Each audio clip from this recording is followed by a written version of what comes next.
पंजाब में इंजेक्शन के बायस मुतअद्दिद अफराद बेनाई से मरहूम। भाई को आंख में नाकाबिल बर्दाश्त दर्द हुआ, सुबह तक बेनाई जा चुकी थी। पाकिस्तान के सूबा पंजाब के हुकाम के मुताबिक सूबा के चंद अजला में ज़ियाबस के मरीज़ों की आंखों के इलाज में इस्तेमाल होने वाले इंजेक्शन ओस्टन के इस्तेमाल के बायस मुबीना तौर पर दर्जनों मरीज़ बेनाई से मरहूम हो गए हैं।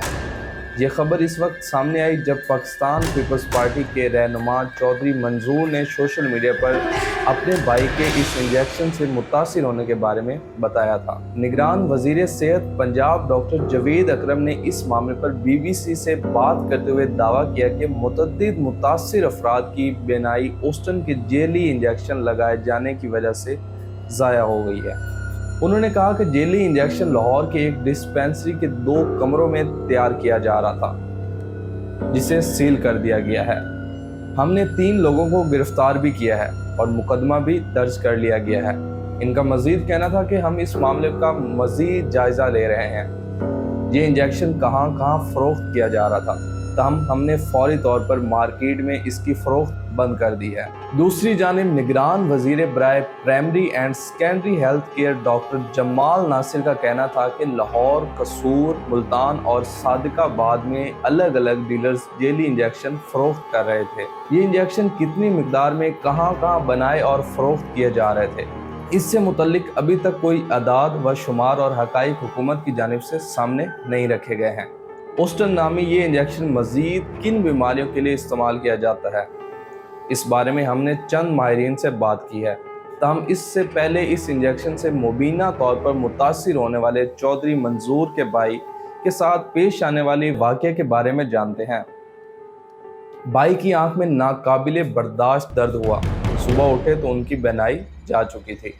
2 रोज़ कबल पीपल पार्टी के रहनुमा चौधरी मंजूर के भाई जो शुगर के मरीज़ हैं, उन्होंने आंखों में तकलीफ़ की शिकायत की तो उन्हें कसूर के ही एक अस्पताल में लाया गया। मीडिया से गुफ्तगू करते हुए चौधरी मंजूर ने बताया कि वहाँ उन्हें ओस्टन नामी एक इंजेक्शन लगवाया गया। ये इंजेक्शन आँख के अंदर लगाया जाता है, जिसके बाद उनकी आंखों में दर्द बढ़ना शुरू हो गया। रात गए मेरे भाई ने शिकायत की कि उनका दर्द नाकाबिले बर्दाश्त हो रहा है, तहम जब वो सुबह उठे तो उनकी बेनाई जा चुकी थी। उन्होंने मजीद बताया कि हम उन्हें फौरी तौर पर लाहौर ले गए, जहां जब उन्हें डॉक्टर को दिखाया गया तो डॉक्टर ने यह खदशा जाहिर किया कि इनकी बेनाई इसी इंजेक्शन से गई है। उनके मुताबिक इसके बाद वो अपने भाई को लाहौर के ही एक निजी अस्पताल में एक दूसरे डॉक्टर के पास ले गए थे। उन्होंने बताया कि इस इंजेक्शन से मुतासिर होकर अब तक 250-300 मरीज आ चुके हैं, जबकि हमारी मौजूदगी में ही 10-12 मजीद मुतासरा मरीज वहाँ आए। उसके बाद मैंने सोशल मीडिया का सहारा लेते हुए ये ट्वीट की कि मेरा भाई इस इंजेक्शन से मुतासिर हुआ है, इसलिए एहतियात करें ताकि दूसरे लोगों को तकलीफ और नुकसान से बचाया जा सके। उन्होंने बताया कि इस ट्वीट के बाद जब इंतज़ामिया के इल्म में ये मसला आया तो मुझसे रब्ता भी किया गया और कहा गया कि मैं अपने भाई को फॉर्मियो अस्पताल ले आऊँ। उनके मुताबिक मियो अस्पताल लाहौर के CA और डॉक्टर असद असलम ने फौरी उनका ऑपरेशन करवाया और हमें बताया गया कि इस इंजेक्शन की वजह से उनकी बेनाई चंद ही घंटों में ख़त्म हो गई थी, इसलिए ज़रूरी था कि आंख का फौरी ऑपरेशन किया जाए।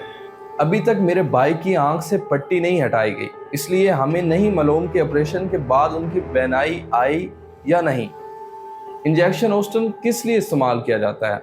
इंजेक्शन ओस्टन है क्या और क्या ये सिर्फ आंखों के लिए ही इस्तेमाल होता है? इस बारे में बात करते हुए आंखों के माहिर डॉक्टर नासिर चौधरी ने इस बारे में बताया कि इस इंजेक्शन में एंटी कैंसर मवाद शामिल होता है, जो आम तौर पर कैंसर के मरीज़ों के इलाज के लिए इस्तेमाल किया जाता है। इसके अलावा ये इंजेक्शन अमूमा शुगर के मरीज़ों में पाए जाने वाली बीमारी रेटिनोपैथी के इलाज के लिए भी इस्तेमाल होता है। डॉक्टर नासिर चौधरी के मुताबिक रेटिनोपैथी नामी बीमारी में मरीज़ का शुगर लेवल ज़्यादा होने की वजह से आंखों में मौजूद बारीक शरेयानें लीक होना शुरू हो जाती हैं, जो नुकसान का बायस बनती हैं। इसके बाद आंखों में नई शरेयानें बनना शुरू हो जाती हैं, जो बहुत मजबूत नहीं होती। इस तमाम तर अमल को रोकने के लिए ऐसे मरीज़ों में इस इंजेक्शन का इस्तेमाल किया जाता है। انہوں نے مزید بتایا کہ یہ انجیکشن 1 سے زیادہ مرتبہ مریض کو لگایا جاتا ہے اور پاکستان میں اس کا استعمال تمام ڈاکٹرز اور ہسپتال کرتے ہیں کیونکہ یہ مریضوں کے لیے کم قیمت میں دستیاب ہوتا ہے۔ ان کا یہ بھی کہنا تھا کہ اس انجیکشن کے استعمال سے پہلے ہر مریض کی بیماری کی پوری ہسٹری حاصل کی جاتی ہے، جس کے بعد ہی فیصلہ کیا جاتا ہے کہ اس مریض کو یہ انجیکشن لگانا چاہیے یا نہیں۔ اس لیے اس کے استعمال میں احتیاط ضروری ہوتی ہے۔